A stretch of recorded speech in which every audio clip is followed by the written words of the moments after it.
Hello everybody, it's Anne from Anne's Stampin' Up. I'm an independent Stampin' Up demonstrator here in Simcoe, Ontario. If you live in Canada and you don't have your own demonstrator, please feel free to shop with me. You can reach me at stampsandtea@gmail.com, or my demonstrator website is stampsandtea.stampinup.net. So this week I find myself needing well over 100 thank you cards for a seed program which my family started to raise funds for the Brain Tumor Foundation of Canada. We bought bulk seeds, we repackaged them and sold them to raise funds. So I thought it would be nice to put a little thank you card with them. Little did I know how the project would take off, but that's okay, it's for a good cause and we're very happy to do this. So let me turn the camera down, I'll show you what I made, and I'll show you where it is in the catalogue, and we'll get started from there. Just a second. So this is the stamp set we're going to use. It's on page 78 in the annual catalogue. It's called Flowers of Friendship. It comes in a bundle. It was a new stamp set last year, so I don't think it's going to be on the retiring list. I hope it isn't, but if it is, grab it because it's a lovely, versatile set. And as I say, it's called Flowers of Friendship. The bundle is $47.50, which is not expensive at all. It's lovely. It comes with the Flowers and Leaves Punch and the Flowers of Friendship stamp set. So we just pop that out of the way. So these little cards are what I made to go with the seed packets. The finished size is 2 3/4 by 4 inches. You can get 4 card bases cut out of one 8.5 by 11 sheet of paper. The other thing I used is some retired Gingham Gala DSP. And of course I used the stamp set that says flowers, that's called Flowers of Friendship, and it's lovely. And I used the little card Big Thanks, and on the inside it says many thanks from all of us. So it was just a perfect stamp set to use. Now because I had to make 100 cards, I thought, well, I need to get a production line going. So I thought, get out the Stamparatus. Stamparatus is a lovely tool. Especially for precision stamping. I want these cards all to be the same. I want the stamps to be in the same place. I want everything to be the same on every card. The only thing that's different is the color of them. All right. So what we have to make this card is a piece of Whisper White, which is 5.5 by 4, scored at 2 3/4. We have a piece of DSP, which is 2.5 by 3 3/4, and we have a little mat that goes on top, and that is 2 1/4 by 3.5. So they all line up like that. So to make this easier, as I say, I brought in the Stamparatus, and this is my Stamparatus, and I've got my card lined up. The best way to do your Stamparatus, I want to do the card for inside and the mat for the front at the same time. Okay, this piece is for the mat, this is the card inside. So I lined my card up. I placed my card on my Stamparatus where I could see it. I then lined my stamps up where I wanted them to stamp, made sure they were nice and straight, brought the lid of the Stamparatus down and pressed down. That picks up the stamps for you and they'll stay in the same place every time I stamp them. Okay, so let me just open that up. Now I need to move this down a little. One other trick, when you're stamping, when you're inking the stamps on the top plate, I find it easier to put a stamp pad behind it on the table so that it makes it firm for stamping. It's not giving too much. Right? So let me just pop that up there. Can I do this? Can I push that up some more? There, maybe you can. Not very straight, are we?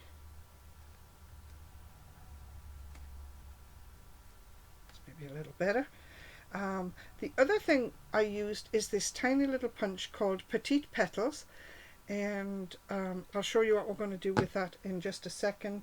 And we have some gems, so we just pile everything here out of the way. So first of all, we're gonna take a piece of Granny Apple Green. So we're going to use the Granny Apple Green ink pad. Now, it's easier to ink your stamps on the Stamparatus if you have the little square ink spots, but I don't, so I'm just going to use my stamp pad, ink it up. Just pressing down lightly on there, making sure I have no ink around the edges of the stamp. Don't think I do. Bringing this over and pressing it down. Now the beauty of this is, if I look at this and I think, oh dear, I've missed the edge of that stamp, I can just ink this up carefully again. I haven't moved my card, it's still in the same place. Make sure I've got no ink around the edges of the stamp. Bring it over, stamp it down. There, and you get a better impression. So if you like your stamp much darker, do it 2 or 3 times. Everything stays in the same place, so it really works well. So that's all we're going to do for stamping for this card. If I was doing my run, I'm doing these sort of as a production line. I would just keep taking this card off, lining the next piece up, taking the card off, lining the next piece up, so that I'm making about 40 cards all at once. Alright, so I'm just going to put the magnets for this away. The trick with your Stamparatus is keep the magnets apart. Don't let them get together. There. Pop that out of the way. Hope it doesn't fall down. So this is what I've just stamped. Okay, so this is the inside of the card, this is the outside. I need a bone folder to fold my card in half. Well, let me close the ink pad. Right. There. So there's the inside, there's the outside. I'm going to take this piece of gingham, and with my little punch, I'm going to punch out a flower right from the center of this piece. Just like that. We're then going to take this piece and we're going to mount the white piece on it. Now I have found that because we don't want this paper to tear, it's better if you put the white mat on first, then this piece onto the front of the card. Okay.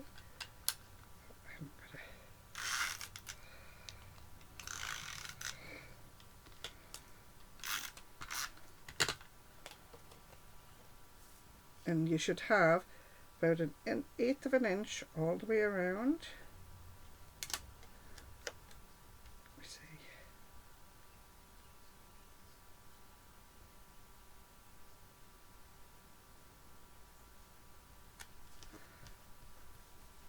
There, just like that. Turn this over. Whoops.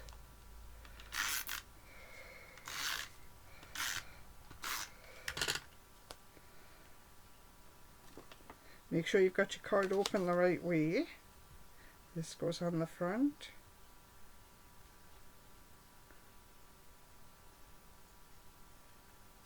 About an eighth of an inch all the way around again. Now when I've cut this card, I can see where my blade has sort of left an edge on the card, and I'm just smoothing that out with my thumbnail. Just gently running my thumbnail along there to smooth that down flat. So there, we have the gingham mat, we have the white mat, we have this tiny little flower here, which I need that we've cut out of the center, and I'm just going to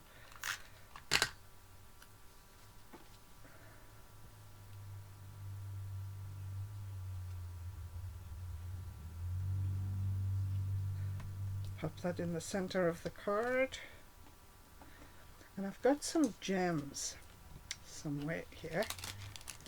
These are called, I used the in colour gems first of all, but I ran out of those, so then I found these, and these are called Holiday Rhinestones. And it doesn't matter that they're not the same colours as you know, the Granny Apple Green. I want something that is a contrast, so I think I may pick this red one. Let me see, can I get it up? And I'm just going to set that, whoops,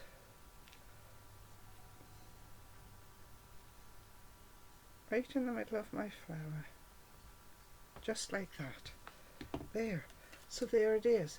Took me 5 minutes to make that card.